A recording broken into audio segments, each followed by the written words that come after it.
welcome y'all back to Whiplash TV. Thanks for coming back to check out another video here on the channel.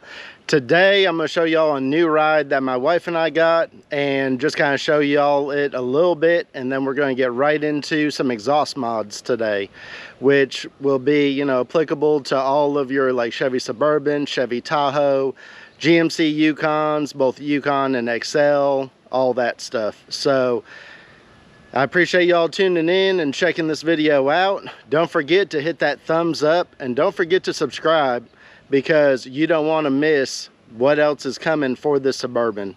I'll get more into our plans for it later on, and also I want to hear what would y'all do to this Suburban. Let's hop into the video. What we've got is a one owner 2018 Chevy Suburban Premier. So now we're the second owner. It's only got 86,000 miles. We searched high and low for a vehicle like this, one that had a bunch of options and was well taken care of. On the outside, it's got all the stuff from the Premier grille, the blacked out midnight package bow ties, chrome wheels, fog lights, power running boards. So it's got all the stuff that comes on a highly optioned Chevy Suburban Premier. This vehicle is a 4x4, so we're thinking it'd probably look good with a little level lift on it, with maybe some 22s and 33s. Y'all let me know down in the comments though, what wheels and tires and stuff would you put on it, and also how much would you lift it. Inside, this vehicle has the Bose stereo, memory seat, heated and cooled front seats. It also has the trailering package. There's the 4x4, heads-up display, heated steering wheel, the digital dash that you find in like the Denali's. So it's got the rear Blu-ray screens.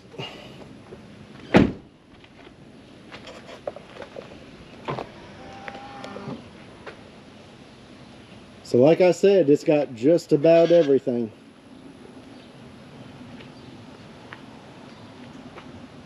So on the outside, we might look into getting rid of some of the chrome on it, and maybe even murdering it out, or just blacking it out some more so it doesn't have as much chrome. Y'all tell me if you think it has too much chrome, or if you would get rid of some of it, or what you would do to it when it comes to that.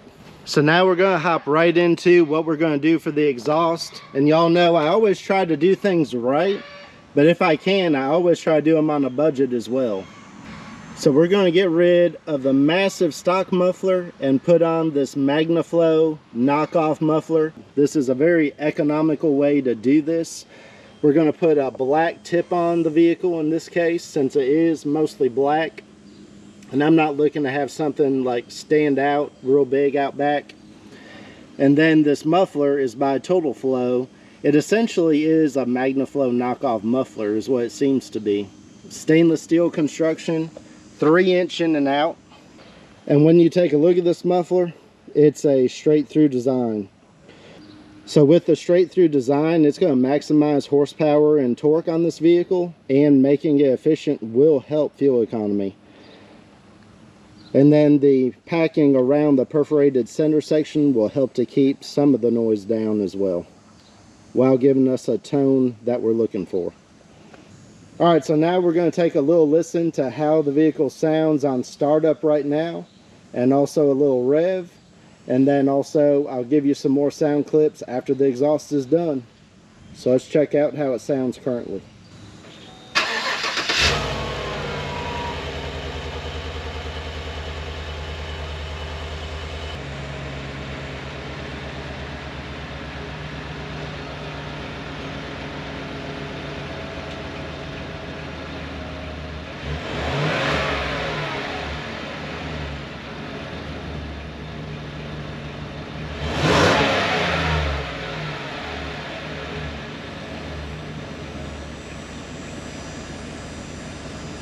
So that's how it sounds right now. Let's go get this exhaust done so we can actually hear that V8 rumble.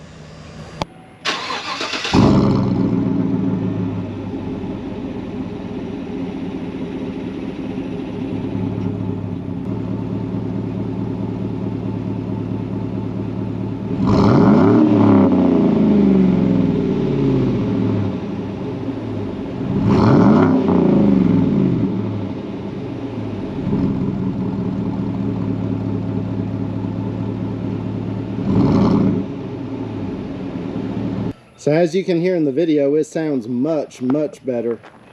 You can actually hear some noise out of the vehicle, whereas before it was just like sewing machine quiet. Just to show y'all a little bit of what was done, you got the 4-inch tip with a 3-inch inlet, and then you've got 3-inch pipe there where the resonator was, going right back to that hanger.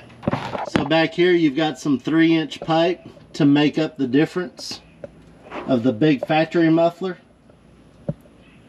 and then you got the aftermarket muffler there, which is then welded to the factory pipe. And that's it. So the really nice thing about all this is that it does not cost a whole bunch of money. I'll put in the video description a link to the muffler and the exhaust tip. The muffler was around $60, and then the exhaust tip was only about 30 bucks. So you can get both the aftermarket muffler and the tip for about $85 to $90 total together. And then you can just take it down to the exhaust shop. Generally, they'll charge you anywhere from $60 to maybe $100. And so for under 200 bucks, you've got basically an aftermarket Catback exhaust. If you go with an aftermarket Catback exhaust system, you're probably looking at anywhere from $500 to $1,000. Whereas this option that I'm showing y'all is going to be under 200 bucks. So it really is hard to beat for a good sound and not spending a lot of money. You can also notice on these that they do pick up a little bit of power even when you do just this mod right here, because the factory muffler has a spring-loaded baffle inside the piping, and it's actually quite restrictive. It's supposed to help out, I believe, with the 4-cylinder sound. Whenever the vehicle goes from 8 cylinders to 4 cylinders, that baffle, I believe, is supposed to help it not sound, you know, like really bad. So you really are adding more flow and more horsepower by doing this modification. Y'all don't forget to like the video and also subscribe to the channel. Ring that notifications bell so that you get notified every time that I post a new video. And don't forget to let me know, how would you modify this Chevy Suburban Premier 4x4? Me and my wife have a couple ideas of some things that we would like to do to it, and be sure to stay tuned for the videos on that. I appreciate y'all for watching, and I'll catch you on the next video.